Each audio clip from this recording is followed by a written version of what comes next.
শুভেন্দু অধিকারীর কর্মসূচি ঘিরে উত্তেজনা, সকাল থেকে দফায় দফায় উত্তেজনা বারাসাতে। বিজেপির পতাকা লাগানোকে ঘিরেই উত্তেজনা, সেই ছবিটা দেখুন উত্তেজনার সময়।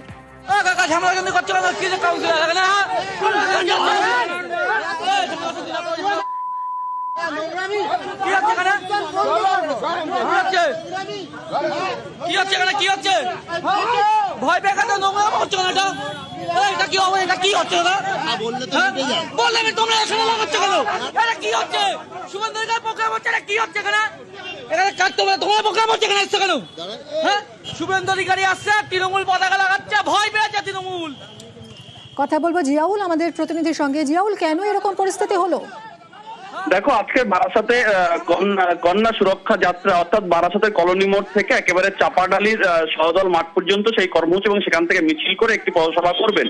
কিন্তু এই পথেই দেখা যাচ্ছে যে বিজেপির পক্ষ থেকে একাধিক হোর্ডিং, ব্যানার, ফেস্টুন এবং দলীয় ঝান্ডা টাঙানো হয়েছিল গতকাল বিকাল থেকে। কিন্তু সেখানে দেখা যাচ্ছে শাসক দল তৃণমূল কংগ্রেসের পক্ষ থেকেও সেই ঝান্ডার উপরে, অর্থাৎ বিজেপির ঝান্ডা বা ফেস্টুনের উপরে শাসক দলের তৃণমূল কংগ্রেসের যে ঝান্ডা ফেস্টুন টাঙানো হচ্ছে, এই নিয়ে কিন্তু সকালের দিকে দফায় দফায় উত্তেজনা। পরবর্তীকালে এই মিলনী মাঠ বা সহদল মাঠে যেখানে শুভেন্দু সভা হওয়ার কথা রয়েছে, পথসভা, সেখানেও কিন্তু তৃণমূল কংগ্রেস কর্মী সমর্থকরা সেখানেও ঝান্ডা টাঙাচ্ছিল। তৃণমূল কংগ্রেসের পক্ষ থেকে দাবি করা হচ্ছে আগাম কর্মসূচি তাদের রয়েছে পাড়ায় সমাধান, ফলে এখানেই তাদের সেই জন্য ঝান্ডা টাঙাচ্ছে। কিন্তু বিজেপি এই ঝান্ডা টাঙানো কেন্দ্র করেই যখন শাসক দলের ঝান্ডা টাঙাচ্ছিল, তখন বিজেপি কর্মী সমর্থকরা শাসক দলের কর্মী সমর্থকদের মারধর করে এবং ঝান্ডা ফেলে দেওয়া অভিযোগ, এমনটা কিন্তু বিজেপির পক্ষ থেকে করা হচ্ছে। অন্যদিকে শাসক দলের অভিযোগ যে তারা ঝান্ডা টাঙিয়েছেন এবং সেই ঝান্ডা বিজেপি কর্মী সমর্থকরা খুলে দিয়েছেন এবং তা নিয়ে কিন্তু দফায় দফায় উত্তেজনা ছড়ায়। ইতিমধ্যে কিন্তু এক তৃণমূল কংগ্রেস কর্মী সমর্থক তিনি কিন্তু আহত হয়েছেন, তখন তিনি ঝান্ডা টাঙাচ্ছেন, তাকেই মারধর করে তার জামা ছেড়ে দেওয়া হয় এমনটা অভিযোগ।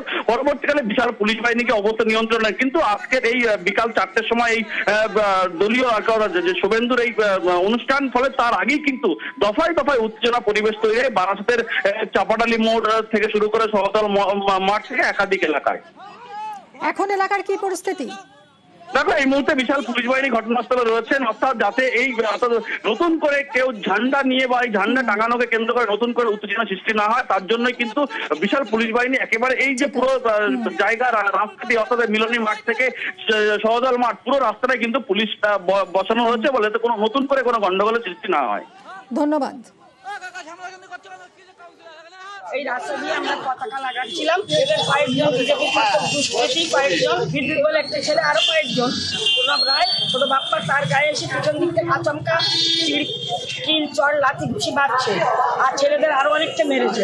আমরা কোথাও ফ্ল্যাগ লাগেনি, এখানে দাঁড়িয়ে ফ্ল্যাগ লাগাবার জন্য তৈরি হচ্ছিল, তখন ওদের উপর চড়া হয়েছে। তার সাথে ব্যানার এবং আমাদের যে হোর্ডিং, ছোট ছোট হোর্ডিং আমরা লাগাচ্ছিলাম।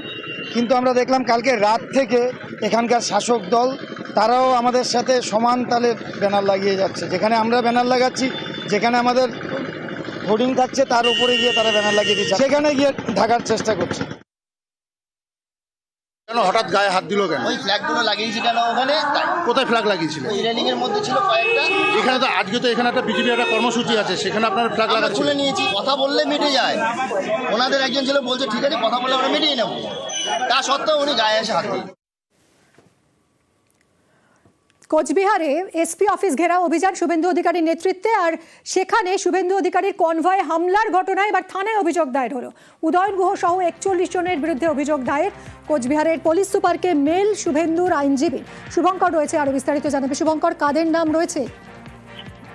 দেখো, তোমাকে জানিয়ে রাখি, গতকাল কোচবিহারে বিধানসভার বিরোধী দলনেতা শুভেন্দু অধিকারীর কনভয় যে হামলার ঘটনা ঘটেছিল, সেই ঘটনায় গতকাল রাতেই শুভেন্দু অধিকারীর আইনজীবী মেল মারফত কোচবিহার কোতোয়ালি থানা এবং কোচবিহার পুলিশ সুপারের অফিসে অভিযোগ দায়ের করেছেন। সেই অভিযোগে 1 নম্বর তালিকায় নাম রয়েছে উত্তরবঙ্গ উন্নয়ন মন্ত্রী উদয়ন গুহ সহ কোচবিহার জেলা তৃণমূল সভাপতি অভিজিৎ দেব ভৌমিক সহ ছোট বড় মাঝারি সব ধরনের নেতাদের নামই রয়েছে। সব মিলিয়ে মোট 41 জনের নামে অভিযোগ দায়ের করা হয়েছে। ধন্যবাদ শুভঙ্কর। উনি সাংবাদিকদের সামনে বলেছিলেন যে উদয়ন গুহর নেতৃত্বে 1,500 রোহিঙ্গা ওনাকে আক্রমণ করেছে বা ওনাকে খুন করবার চেষ্টা করেছে, অথচ এফআইআরে আমরা একটা রোহিঙ্গার নাম দেখছি। ওখানে যে জনাকুড়ি মুসলমানের নাম আছে তারা সবাই কুচবিহারের ভূমিপুত্র, তাহলে কোনো রোহিঙ্গার নাম নেই কেন? তাহলে রোহিঙ্গাদের সাথে কি তিনি তলে তলে অ্যাডজাস্টমেন্ট করে চলছেন? এসপি নাকি ওনাকে পরোক্ষভাবে খুনের চেষ্টা করেছিলেন, অথচ এসপির নামে এফআইআর করলেন না। তাহলে যে কথাগুলো বলেছিলেন সবটাই কি মিথ্যে কথা?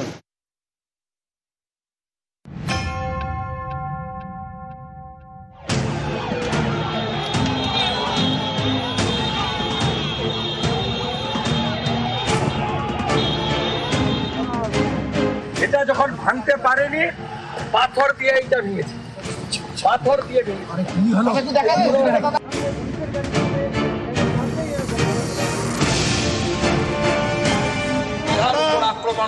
বাংলাকে অপমান করবে, যারা বাংলা ভাষীদের আক্রমণ করবে, সবচাইতে বড় কথা যারা বাংলা ভাষাকে আক্রমণ করবে তাদের কোনো নিস্তার নেই। তাদেরকে কালো পতাকা দেখানো হবে, তাদের বিরুদ্ধে বিক্ষোভ দেখানো হবে, তারা যেখানে যাবে সেখানেই আমাদের প্রতিবাদ হবে। মেরে ফেলার জন্য আক্রমণ হয়েছে, অ্যারেস্ট তো উদয়ন গুহকে আগে করতে হবে। বিরোধী দলনেতার কনভয়ে হামলা, ধুন্ধুমার কাণ্ড কোচবিহারে।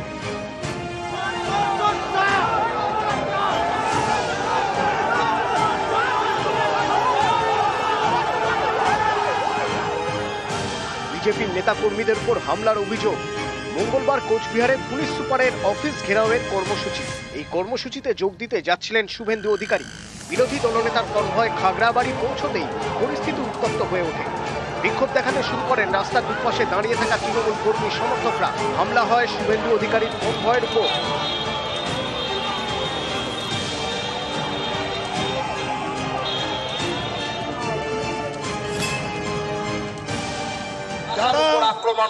বাংলাকে অপমান করবে, যারা বাংলা ভাষীদের আক্রমণ করবে, সবচাইতে বড় কথা যারা বাংলা ভাষাকে আক্রমণ করবে তাদের কোনো নিস্তার নেই। তাদেরকে কালো পতাকা দেখানো হবে, তাদের বিরুদ্ধে বিক্ষোভ দেখানো হবে, তারা যেখানে যাবে সেখানেই আমাদের প্রতিবাদ হবে। বিশেষ করে এই কুচবিহারের মাটিতে, কুচবিহারের বেশিরভাগ মানুষ অত্যাচারিত হচ্ছে বিভিন্ন রাজ্যে, বিজেপি শাসিত রাজ্যে।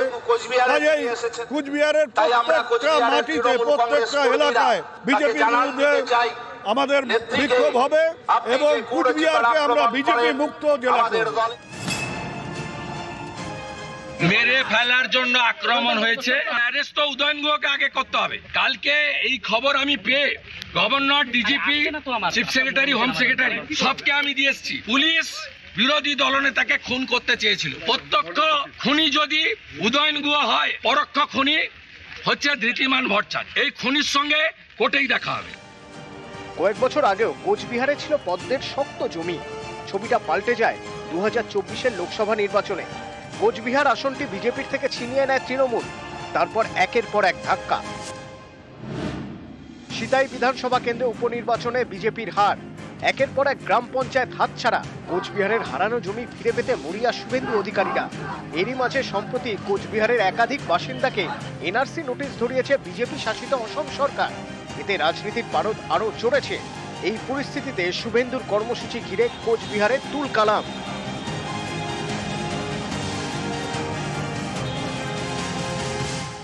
কুচবিহারের প্রত্যেকটা মাটিতে, প্রত্যেকটা এলাকায় বিজেপির বিরুদ্ধে আমাদের বিক্ষোভ হবে এবং কুচবিহারকে আমরা বিজেপি মুক্ত জেলা করব। আজকে যা করেছেন আপনারা, এর ফল আগামী বিধানসভা ভোটে আপনাদের বুঝতে হবে। গতবারে 54-র মধ্যে 31 বিজেপি পেয়েছিল। খাতা খুলতে আপনারা পারবেন না নর্থ বেঙ্গলে, আমি পরিষ্কার বলি। নিউজ 18 বাংলা।